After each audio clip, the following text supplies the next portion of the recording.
ಕತಾರ್ನಿಂದ ಹೊರಟಿದ್ದಂತಹ ಭಾರತದ ಶಿವಾಲಿಕ್ ಎಲ್ಪಿಜಿ ಹಡಗು ಅತ್ಯಂತ ಸೂಕ್ಷ್ಮವಾದಂತಹ ಹಾರ್ಮುಜ್ ಜಲಸಂಧಿಯನ್ನ ಯಶಸ್ವಿಯಾಗಿ ದಾಟಿ ಭಾರತಕ್ಕೆ ರೀಚ್ ಆಗಿದೆ.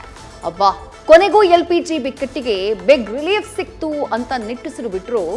ಬೆಂಗಳೂರಿನ ಹೋಟೆಲ್ಗಳ ಕಿಚನ್ಗೆ ತಟ್ಟಿದ್ದಂತಹ ಸಿಲಿಂಡರ್ ಸಮಸ್ಯೆ ಮಾತ್ರ ಬಗೆಹರಿಯದ ಕಥೆಯಾಗಿದೆ.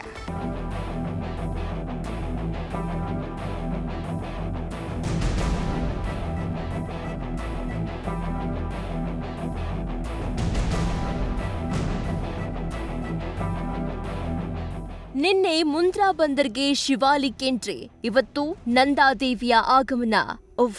ಗ್ಯಾಸ್ ಖಾಲಿ ಅಂತ ದೇಶದಾದ್ಯಂತ ಎಲ್ಪಿಜಿ ಕೊರತೆಯಿಂದ ತೀವ್ರ ಸಂಕಷ್ಟದಲ್ಲಿ ಲಾಕ್ ಆಗಿದ್ದ ಜನರಿಗೆ ಕೊನೆಗೂ ಬಿಗ್ ರಿಲೀಫ್ ಸಿಕ್ಕಿದೆ.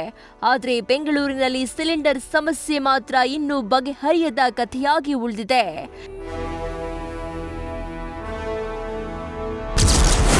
ಫೈನಲಿ ಭಾರತಕ್ಕೆ ರೀಚ್ ಆಯಿತು 92,700 ಮೆಟ್ರಿಕ್ ಟನ್ ಎಲ್ಪಿಜಿ. ಆದರೂ ಹೋಟೆಲ್ಗೆ ತಪ್ಪದ ಸಂಕಷ್ಟ, ಮಾಲೀಕರಿಂದ ದೆಹಲಿ ಚಲೋ.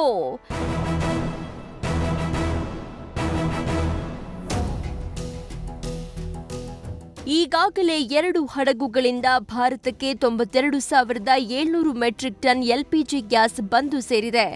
ಆದರೂ ಹೋಟೆಲ್ ಉದ್ಯಮಕ್ಕೆ ಸಂಕಷ್ಟ ಮಾತ್ರ ತಪ್ಪಿಲ್ಲ. ನಿನ್ನೆಯಷ್ಟೇ ಈ ಸಮಸ್ಯೆಯನ್ನು ಸರಿದೂಗಿಸಲು ರಾಜ್ಯ ಆಹಾರ ಮತ್ತು ನಾಗರಿಕ ಪೂರೈಕೆಗಳ ಸಚಿವ KH ಮುನಿಯಪ್ಪ ಅಖಾಡಕ್ಕೆ ಧುಮುಕಿದ್ರು. ಬ್ಯಾಕ್ ಟು ಬ್ಯಾಕ್ ಮೀಟಿಂಗ್ ನಡೆಸಿ ಬೆಂಗಳೂರಿನಲ್ಲಿ ಹೋಟೆಲ್ಗಳಿಗೆ 1000 ವಾಣಿಜ್ಯ ಗ್ಯಾಸ್ ಸಿಲಿಂಡರ್ ಪೂರೈಸುವುದಾಗಿ ಹೇಳಿದ್ರು.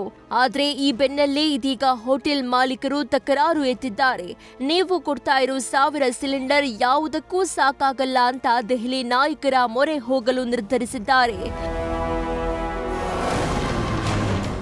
ಹೌದು, ಸಚಿವ KH ಮುನಿಯಪ್ಪ ರಾಜ್ಯದಲ್ಲಿ ಗ್ಯಾಸ್ ಟ್ರಬಲ್ ಸ್ಥಿತಿ ಗಂಭೀರವಾಗಿದೆ ಎನ್ನುವುದನ್ನು ಒಪ್ಪಿಕೊಂಡಿದ್ದಾರೆ. ನಿನ್ನೆಯ ಸಭೆ ಬಳಿಕ ಮಾತನಾಡಿದ ಆಹಾರ ಸಚಿವರು, ಶಾಲೆಗಳು, ಆಸ್ಪತ್ರೆಗಳಿಗೆ ಗ್ಯಾಸ್ ಪೂರೈಕೆಗೆ ಹೆಚ್ಚಿನ ಆದ್ಯತೆ ನೀಡಲಾಗ್ತಾ ಇದೆ. 1 ವಾರ ಈ ಸ್ಥಿತಿಯನ್ನ ನಿಭಾಯಿಸಬೇಕು.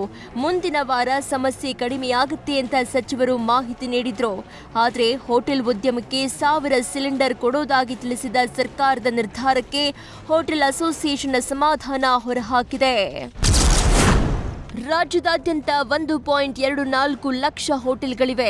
ಬೆಂಗಳೂರು ನಗರದಲ್ಲಿ ಸುಮಾರು 44,000 ಹೋಟೆಲ್ಗಳು ಇವೆ. ಈ ಮಧ್ಯೆ ಬೆಂಗಳೂರಿಗೆ ಬರೇ 1,000 ಸಿಲಿಂಡರ್ ಕೊಟ್ರೆ ಯಾರಿಗೆ ಸಾಲುತ್ತೆ ಎನ್ನುವುದು ಹೋಟೆಲ್ ಅಸೋಸಿಯೇಷನ್ ವಾದ. ಈಗಾಗಲೇ ಹಲವು ಹೋಟೆಲ್ಗಳಲ್ಲಿ ತಿಂಡಿ ಊಟದಲ್ಲಿ ಕಡಿತ ಆಗಿದೆ. ದೋಸೆ ಐಟಂ, ನಾನ್ ವೆಜ್, ಹೆಚ್ಚು ಗ್ಯಾಸ್ ಬಳಕೆಯ ತಿಂಡಿಗಳಿಗೆ ಬ್ರೇಕ್ ಬಿದ್ದಿದೆ. ಈಗ ಕನಿಷ್ಠ ಸಿಲಿಂಡರ್ ಪೂರೈಕೆಯಾಗದೆ ಹೋದ್ರೆ ಇನ್ನೂ ಮೆನು ಕಟ್ ಆಗಲಿದೆ. ಎಲ್ಲ ಹೋಟೆಲ್ಗಳ ಮುಂಭಾಗದಲ್ಲಿ ದಯವಿಟ್ಟು ಗ್ರಾಹಕರು ಸಹಕರಿಸಿ ಅಂತ ಪೋಸ್ಟರ್ ಹಾಕಲು ಹೋಟೆಲ್ ಮಾಲೀಕರು ನಿರ್ಧರಿಸಿದ್ದಾರೆ. ಹೀಗಾಗಿ ಸರ್ಕಾರ ಕೊಡ್ತಾ ಇರೋ 1,000 ಸಿಲಿಂಡರ್ ನಮಗೆ ಸಾಕಾಗಲ್ಲ, ಬದಲಾಗಿ ಹೆಚ್ಚುವರಿ ಸಿಲಿಂಡರ್ ಬೇಕು ಅಂತ ಆಗ್ರಹಿಸಿದ್ದಾರೆ. ಅಲ್ಲದೆ ಕೇಂದ್ರ ಸಚಿವ ಹರ್ದೀಪ್ ಸಿಂಗ್ ಪುರಿ ಭೇಟಿಗೂ ಬೆಂಗಳೂರು ಹೋಟೆಲ್ ಮಾಲೀಕರು ಮುಂದಾಗಿದ್ದಾರೆ. ಈ ನಡುವೆ ಸಿಎಂ ಡಿಸಿಎಂ ಭೇಟಿ ಮಾಡಲು ಸಹ ಚಿಂತನೆ ನಡೆಸಲಾಗಿದೆ.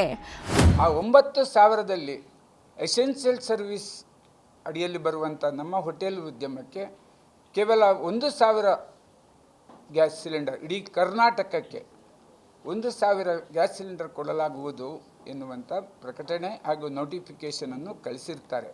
ಅಂದರೆ ಕೇವಲ 2% ಗ್ಯಾಸ್ ನಮಗೆ ಒದಗಿ ಬರ್ತಾ ಇದೆ.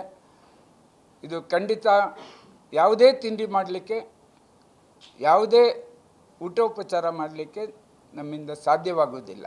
ಕೇಂದ್ರ ಸರ್ಕಾರವನ್ನು ಸಂಪರ್ಕಿಸಬೇಕು. ಈಗಾಗಲೇ ಸಂಪರ್ಕಿಸಿದ್ದೇವೆ. ಕೇಂದ್ರ ಪೆಟ್ರೋಲಿಯಂ ಮಿನಿಸ್ಟ್ರನ್ನು ಆದಷ್ಟು ಬೇಗ ಸಾಧ್ಯವಾದರೆ ಮೀಟ್ ಮಾಡ್ತೇವೆ. ನಾಳೆ 4 ದಿನ ಒಳಗಡೆ ನಮಗೆ ಯಾವ ರೀತಿ ಸ್ಪಂದಿಸ್ತಾರೆ ಅನ್ನುವ ವಿಚಾರವಾಗಿ ನಾವು ತೀರ್ಮಾನ ತೆಗೆದುಕೊಳ್ಳಬೇಕಾಗ್ತದೆ.